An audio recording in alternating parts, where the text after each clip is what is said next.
सीताराम दोस्तों, आपका फिर से स्वागत है मेरे YouTube चैनल राधे श्याम में। आज हम आपको श्री रामचरितमानस के अध्याय का अगला भाग सुनाते हैं।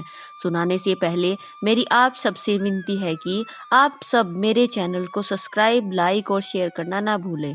तो चलो आइए शुरू करते हैं। आज की हम राम कथा प्रारंभ करते हैं। जय श्री राम। कोल विलो की भूप बड़ धीरा, भागी बैठे गिरि गुहा गंभीरा।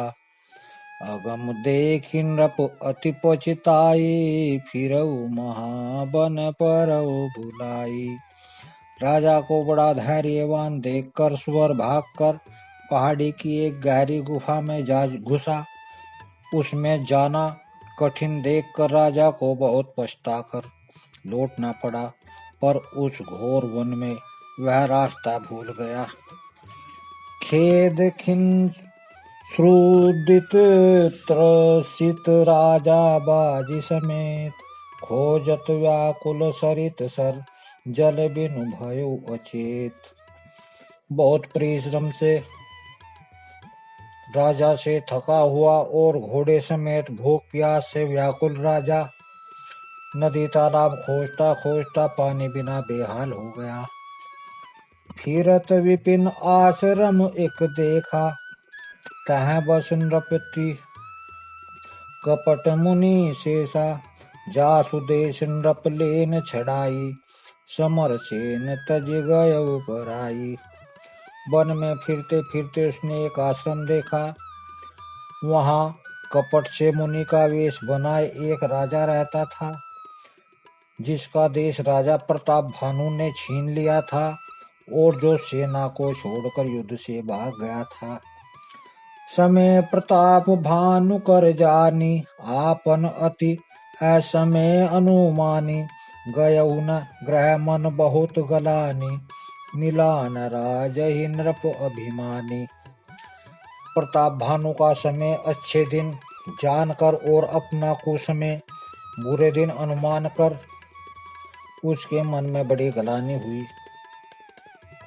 इससे वह ना तो घर गया और न अभिमानी होने के कारण राजा प्रताप भानु से ही मिला मेल किया। ऋष उर मारे रंक जिमि राजा, विपिन बसई तापस के साजा। तासु समीप गवन नृप कीना, यह प्रताप रवि ते ही तब चीना। दरिद्र की भांति मन ही मन क्रोध को मार कर वह राजा तपस्वी के वेश में वन में रहता था। राजा प्रताप भानु उसी के पास गया। उसने तुरंत पहचान लिया कि यह प्रताप भानु है। राउत्रपति नहीं सो पहचाना, देखी सुबेश महामुनि जाना। उतरी तुरग ते कीन प्रणामा, परम चतुर न कहे निज नामा। राजा प्यासा होने के कारण व्याकुलता में उसे पहचान न सका।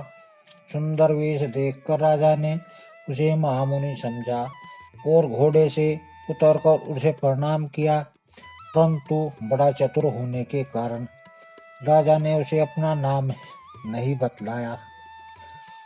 भूपति तरसित विलोकित ही, सर्वर तेन दिखाई। मंजन पान समेत है, कीने नृपति हर्षाई। राजा को प्यासा देखकर उसने सरोवर दिखला दिया। हर्षित होकर राजा ने घोड़े सहित उसमें स्नान और जलपान किया।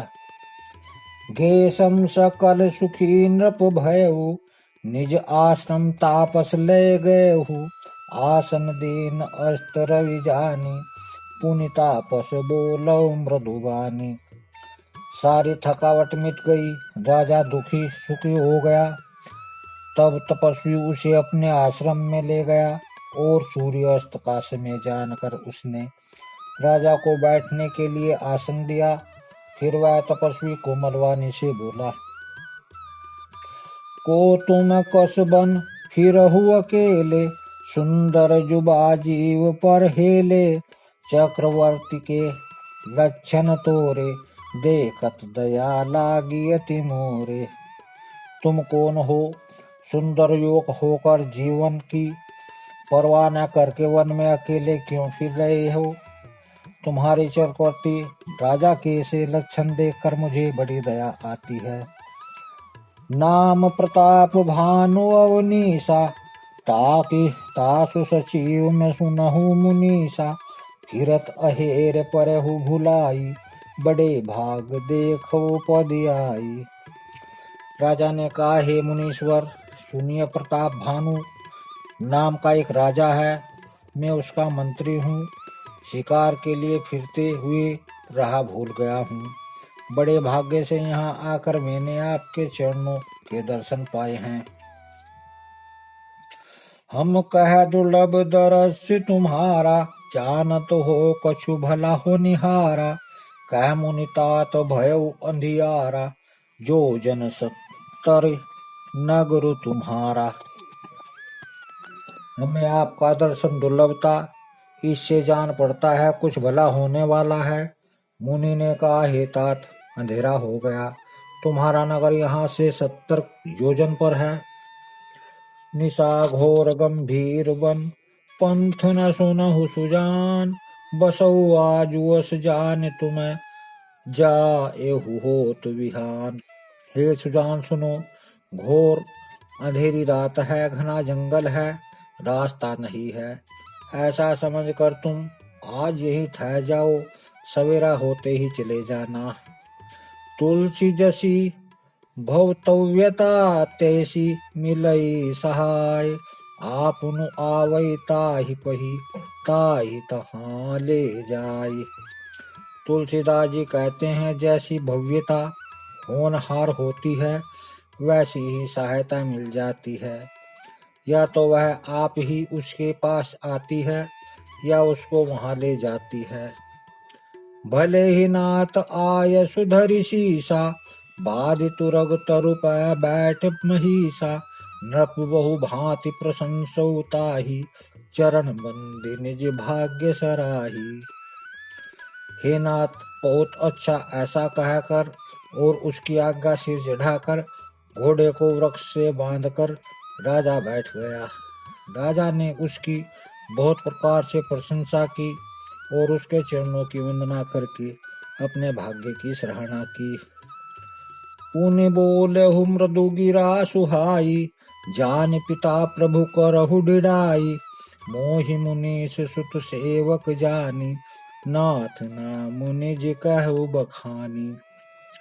फिर सुंदर कोमलवाणी से कहा, हे प्रभु, आपके पिता जानकर मैं ढिढ़ाई करता हूँ। हे मुनीश्वर, मुझे अपना पुत्र और सेवक जानकर अपना नाम धाम विस्तार से बतलाइए। तेहि न जान नृप नृप ही सुजाना, भूप सुहृद सोप कपट सयाना। बैरि पुनि त्रिपुनि राजा, छल बल की न चही निज काजा। राजा ने उनको नहीं पहचाना, पर वह राजा को पहचान गया था। राजा तो शुद्ध हृदय था और वह कपट करने में चतुर था। एक तो वह बैरी, फिर जाति का क्षत्रिय, फिर राजा। वह छल बल से अपना काम बनाना चाहता था। समुझी राज सुख दुखिति अराती, अवा अनल इव सुलगई छाती। सरल वचन नृप के मुनि काना, बयर संभारी हृदय हर्षाना। वह शत्रु अपने राज्य सुख को समझ करके, स्मरण करके दुखी था। उसकी छाती कुम्हार के आवे की आग की तरह भीतर ही भीतर सुलग रही थी। राजा के सरल वचन कान में सुनकर अपने बैर को याद कर वह हृदय में हर्षित हुआ। कपट बोरी बानी मृदुबल, बोलो जुगति समेत। नाम हमारे भिखारी, अब निर्धन रहित निकेत। वह कपट में डुबोकर बड़ी युक्ति के साथ कोमलवाणी बोला, अब हमारा नाम भिखारी है, क्योंकि हम निर्धन और अनिकेत, घर द्वारहीन हैं। कह नृप जे विज्ञान विधाना, तुम्हें सारी खे गलती अभिमाना सदा रही अपु नपो दुराई सब विधि कुशल कुबेश बनाए। राजा ने कहा, जो आपके सर्द विज्ञान के निधान और सर्वथा अभिमान रहित होते हैं, वे अपने स्वरूप को सदा छिपाए रहते हैं, क्योंकि कुवेश बनाकर रहने में ही सब तरह का कल्याण है। प्रकट संतवेश में मान होने की संभावना है और मान से पतन की। ते ही ते कही संत श्रुति तेरे, परम अकिचन प्रिय हरिते केरे। तुम सम अधन भिकारी अगेहा, होत विरंचिसी वही संदेहा। इसी से तो संत और वेद पुकार कर कहते हैं कि परम अकिंचन, सर्वथा अहंकार, ममता और मान रहित ही भगवान के प्रिय होते हैं। आप सरीखे निर्धन भिखारी और ग्रहहीनों को देखकर ब्रह्मा और शिव जी को भी संदेह हो जाता है, ये वास्तविक संत है या भिखारी। जोशी सोशी तब चरण नमामि, मोह पर कृपा करे अब स्वामी। सहज प्रीति भूपति के देखी, आप विश्वास विशेषी। आप जो हो सो हो, अर्थात जो कोई भी हो, मैं आपके चरणों में नमस्कार करता हूँ हे स्वामी। आप मुझ पर कृपा कीजिए, अपने ऊपर राजा की स्वाभाविक प्रीति और अपने विषय में उसका अधिक विश्वास देखकर। सब प्रकार राज ही अपनाई, बोलो अधिक स्नेह जनाई। सुनु सति भाव कहु महिपाला, इहा बसत बीते बहु काला। सब प्रकार से राजा को अपने वश में करके अधिक स्नेह दिखाता हुआ वह कपट तपस्वी बोला, हे राजन सुनो, मैं तुमसे सत्य कहता हूँ, मुझे यहाँ रहते बहुत समय बीत गया है।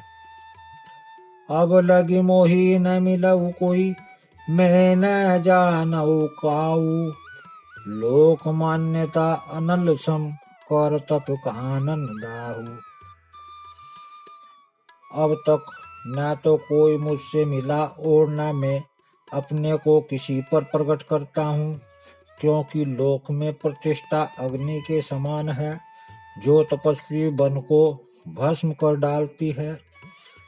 तुलसी देखी सुबेसु, भूलई मूड न चतुर नर। सुंदर के ही पेख वचन, सुधा सम असन अही। तुलसीदास जी कहते हैं, सुंदर वेश देखकर मूड नहीं, मूड तो मूड ही है। चतुर मनुष्य भी धोखा खा जाते हैं।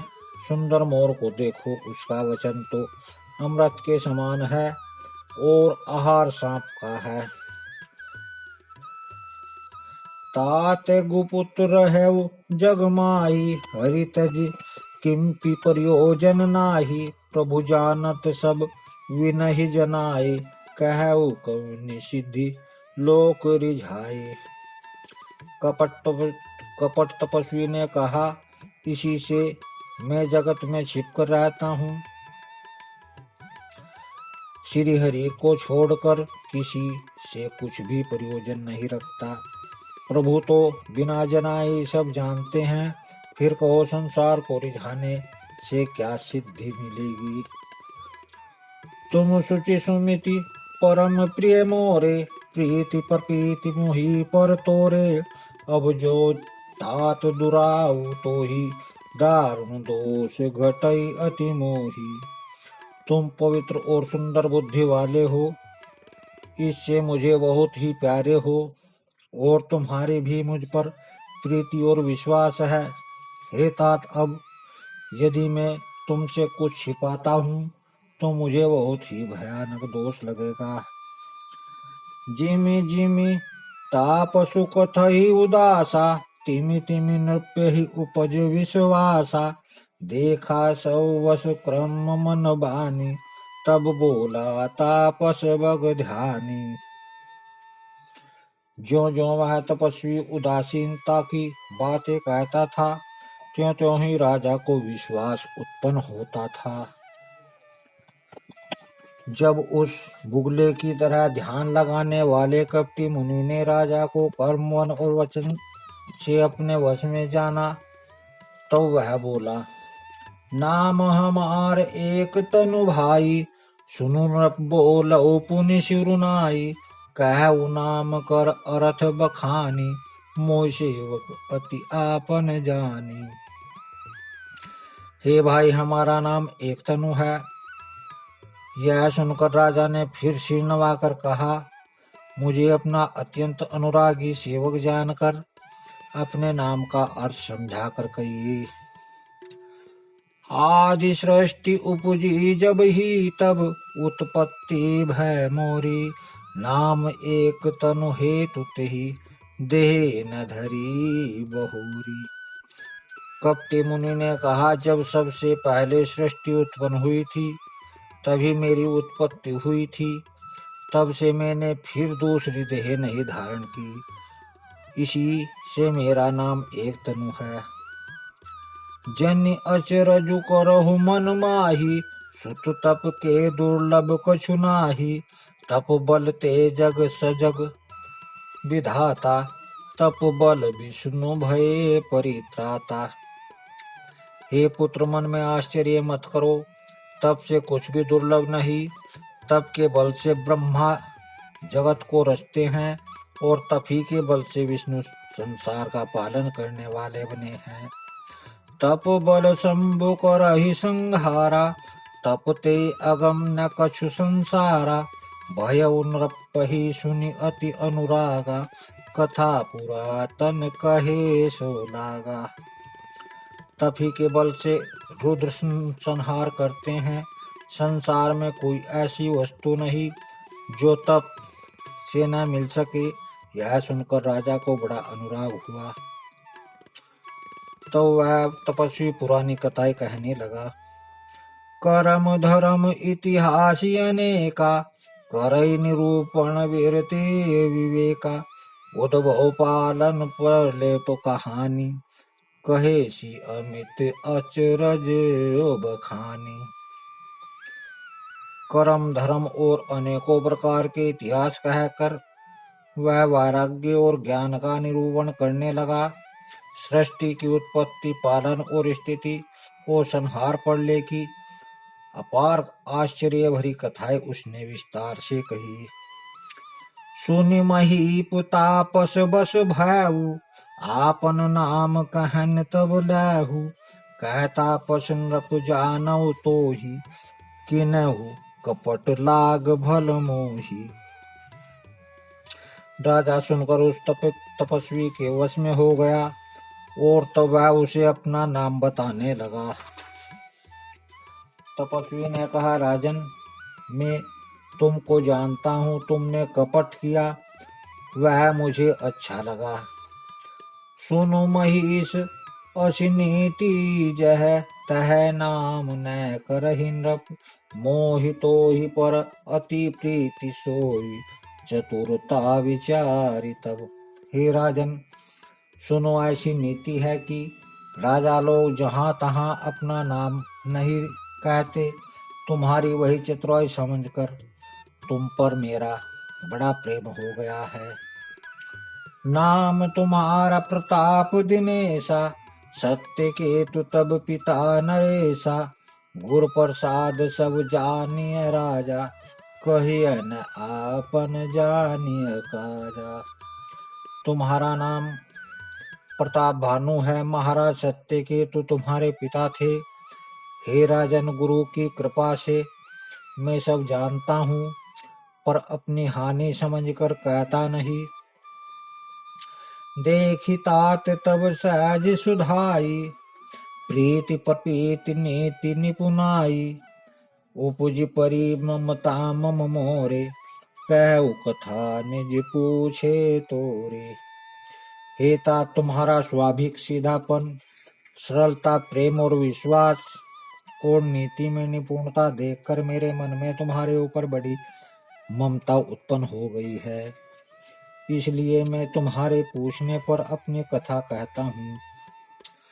अब प्रसन्न मैं संशय नाही, मांगू जो भूप भाव मन माही।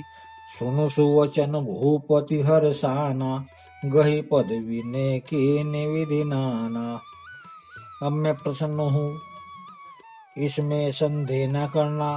हे राजन, जो मन को भावे वही मांग लो। सुंदर प्रिय वचन सुनकर राजा हर्षित हो गया और मुनि के पैर पकड़कर उसने बहुत प्रकार से विनती की। आगे की भी कहा। आज की कथा को हम यहीं विश्राम देते हैं। जय श्री राम। अगर आपको मेरी वीडियो अच्छी लगी तो बेल आइकन दबाना ना भूलें ताकि आपको मेरे आने वाली वीडियोस का नोटिफिकेशन मिलता रहे। धन्यवाद। जय श्री राम।